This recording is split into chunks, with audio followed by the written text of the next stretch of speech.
Ассаламу алейкум ва рахматуллахи ва баракатуху. Сегодня 6 января, время 7:20 утра. Вышел, машину завел, прогреваю. Газовый мотор, она всегда долго греется, минут 15 она греется как минимум. Уже 5 минут стою в подъезде, через 10 минут выйду и начнем на сегодня работу. Ну за что же мне так холодно?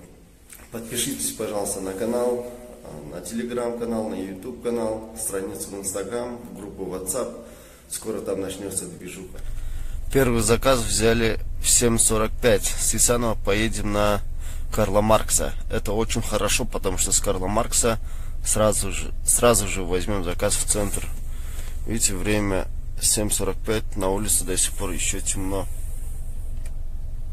Выполнил я первый заказ на сумму 126. На данное время стою на зоне коэффициента, но заказ не падает. Видимо, эти коэффициенты не распространяются на комфорт и комфорт плюс. Во время час пика в нами стоят вот такие заказы. Комфорт, они хотя рядом со мной, но я не хочу брать, я хочу взять комфорт плюс. Коэффициент, заказ падает без коэффициента, пропускаем. Тем более заказ 3 километра подача. Заказ поступает с коэффициентом плюс 40. С 6-го микрорайона на Льва Толстого поедем. На Льва Толстого поедем 11 километров. Коэффициентом плюс 40, комфорт плюс, это будет очень хорошая цена.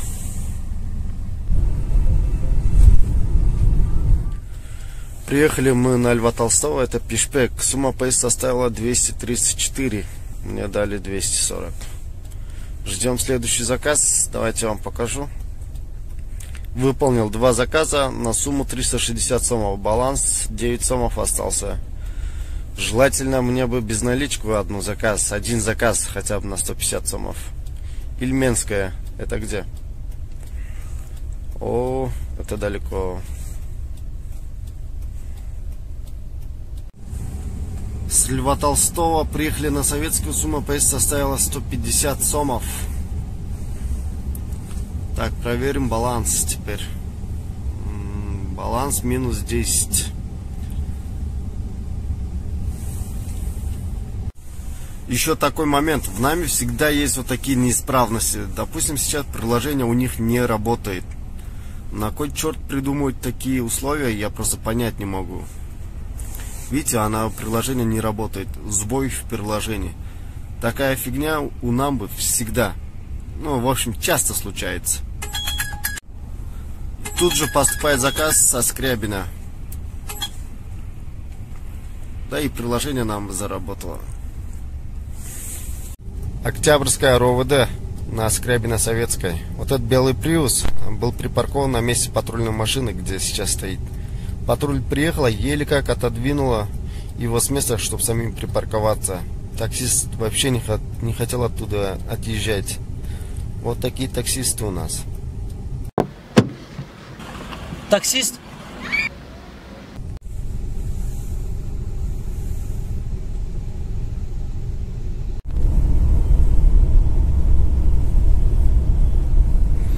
Со Скрябина Советской приехали в Верхний Джал, получается, но приехали через Киргизию-1, поэтому сумма вышла 207 сомов. Мне дали 220. Вот так выглядит Верхний Джал.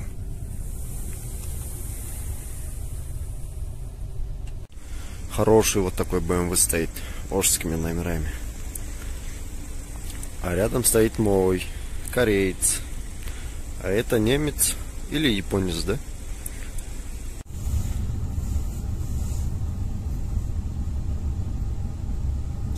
Взяли комфорт плюс по Намбе. Умеете, могете просто. Берем и Яндекс отключаем, чтобы заказ не поступило. А то активность может упасть. Все, едем на заказ. Нажимаете на эту кнопку и открывается навигатор.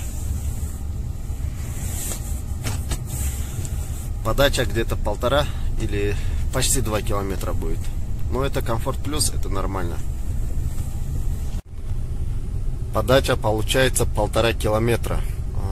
Я сейчас нахожусь Тыналиева магистраль. А заказ я взял, получается, с Акуновских домов. Это Белинка магистраль. сейчас поедем вон туда.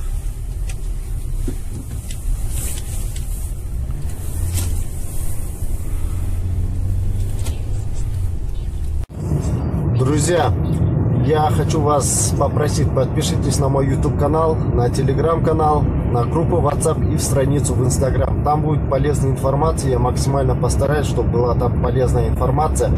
Но пока туда загружать нечего, но есть о чем туда, что туда загружать, поэтому лучше подпишитесь туда. Для меня это много чего значит. Все, я подъезжаю к заказу, тут машина встала прям в центре на развороте. Mercedes 210. Интересно, что с ним случилось-то? Вот таким образом приходится разворачиваться горе пополам. Давайте я вам коротко о Комфорт Плюс в Намбе расскажу. Видите, проехали мы 6,5 километра, приехали в KCB банк на московской Держунке.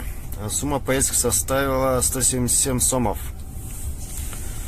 И еще я не сразу смог нажать на борту, так как приложение тупит. В общем, жестко тупит приложение. Пассажир вышла пожилая женщина, попросила одеть маску. Хорошо то, что при мне была маска, я его сразу же надел. Насчет масок всегда переживают пожилые люди или матеря, которые выходят с детьми. Я просто, они хотят, чтобы мы надевали маски. Я ничего страшного, я надеваю, но все равно эта маска не спасает.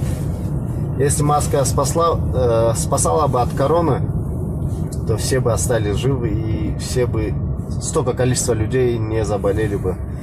Сейчас я еду пообедать. Халяльная еда, вкусно и дешево. Именно вот для таксистов она очень самый раз. Сейчас я приеду, покажу вам, где она находится. Можно хорошо поесть, максимум за 150 сомов. Сейчас шаурма стоит 150 сомов, если вы его будете без чая пить и без воды какой-либо, без кофе, без ничего. Сама шаурма стоит 150 сомов. А как готовят шаурму, вы сами видели на канале у Эрлана Кукулова, проект «Не сахар». Они показали, как готовят шаурму. За эти же 150 сомов, вчера я ел за 110 сомов. Сейчас поеду, скорее всего, поем на 150 сомов. Там халал и плюс очень сытно и вкусно. Сейчас я вам покажу, где она находится. Я еду по Московской, это Гоголя. Слева от меня старая центральная мечеть. Сбоку от него, вот с этой стороны, есть кафе. Очень хорошее кафе, я бы вам его посоветовал. Приезжайте и можете питаться здесь, поесть. Плюс мечеть рядом, можно зайти, омовение взять. Если время намаза, то сразу же помолиться и выйти дальше на работу. Советую всем. Поел курдак, попил теплый чай, посидел в теплом помещении. Сытно, очень вкусно поел, всего лишь за 175 сомов. В городе, где вы еще найдете за 175 сомов курдак с лепешкой и с чаем. Так что я бы вам посоветовал сюда прийти поесть. Вкусно. Вкусно. Вкусно? Не то чтобы по вкусу вкусно, но по сути вкусно. Взял заказ с Намбы. Комфорт получается. С Медерва, с отеля Гартен. Приезжает, там стоит мужик. Сейчас мы на ожидании, он забежал в магазин. Мужик говорит, на мое такси сели другие девушки, уехали. В общем, такси перепутали. В общем, мы сейчас с этим фитом, получается, поменялись пассажирами. И я везу сейчас абсолютно другого пассажира. А что, так можно было, что ли? Единственный плюс в Намбе — это ожидание. Видите, подождал я пассажира 2 минуты 2 секунды, плюс 9 сомов получается.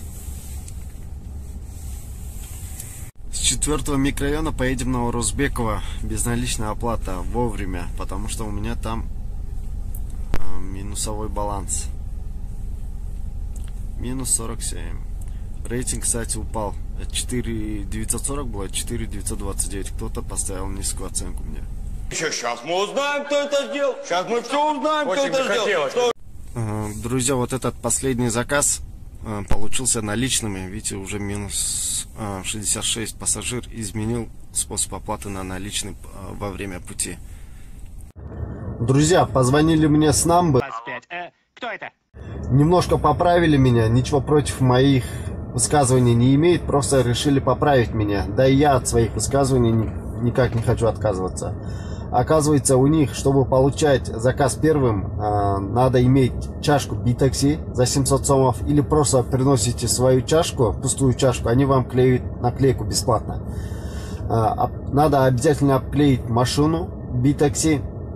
Наклейка стоит бесплатно, просто надо, оказывается, стоять в очереди. Купить перегородку. Перегородка шьется, оказывается, на заказ и по размеру машины. Она стоит 500 сомов. И страховка стоит 500 сомов для пассажиров. Она делается на год. 500 сомов или 550. Если выполните эти 4 условия, то заказы вам будут поступать первым, нежели таким водителям, как я. Вот такие новости насчет B-Taxi. Да что ты, черт побери, такое несешь? Взял заказ на Намбы Комфорт. Еду, проезжаю Бишкек-парк. Сисанова 33 поступила. Когда поступил этот заказ, километраж показывал 20 километров, так как локацию поставили неправильно. Но вот, А ты откуда знаешь? так как я утром заезжал на этот адрес, именно первый мой заказ, я помню этот адрес, поэтому взял, не подумав даже, не раздумываясь. Сумма поездки составила 176 сомов. Приехали на World Class, на Жукеева, на 8 микрорайон, получается.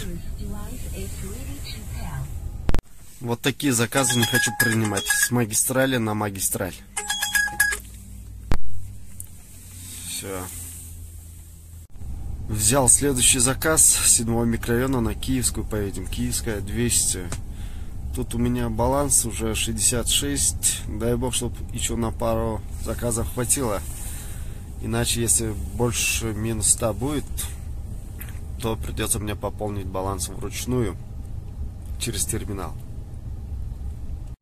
Приехал с 7 микрорайона на Киевскую, где Аймол. И тут сразу же поступает заказ. Хотел вам показать, сумма заказа составила 175, баланс минус 89. Сейчас точно, если это наличный, то будет у меня минус 100 и мне придется пополнить баланс. Очень жаль. Сумма поездки составила 174 сомма. Ставим 5 звезд и смотрим на баланс. Баланс минус 112. Тут диагностика, а тут сообщение пришло, то что низкий баланс. Ну это понятно. Диагностика. Тут диагностика правильно все показывает. Ну-ка нажмем на линии. А вот нет доступа теперь. Диагностика. У вас слишком низкий баланс. Сейчас уже начинается время час пика. Уже начинаются пробки. И мы будем включать Намбу теперь. Во время пробок в Намбе лучше ездить по Намбе, в общем, одним словом. Немаловажная информация.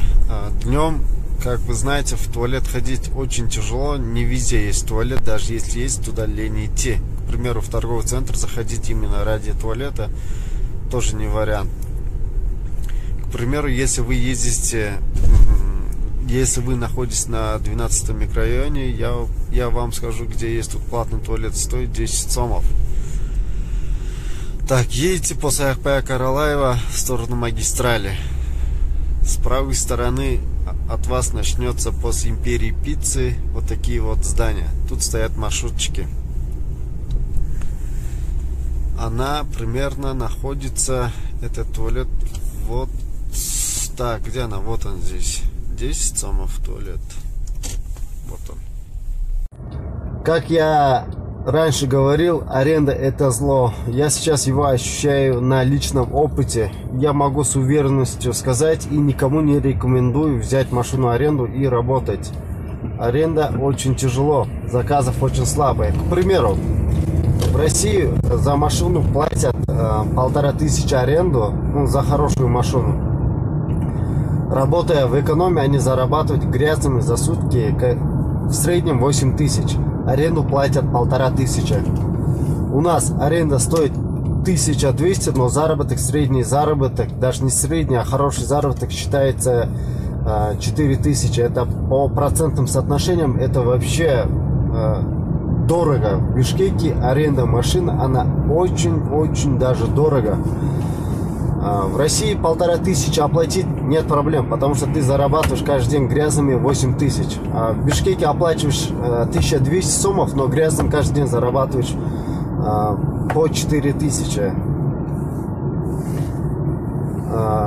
Все расходы и заработанные денег, если считать по процентным соотношениям, это 70 на 30. 70% уходит на расход, только всего лишь остается 30% тебе на карман. А в России, если считать по процентным соотношениям, то 35-40% это расходы, остальные 60%, 65-60% это чистый доход тебе в карман остается. Поэтому по процентным соотношениям в городе Бишкек она очень дорого. Это то же самое, что квартира в Лондоне и квартира в Бишкеке. Я думаю, я смог донести свою мысль.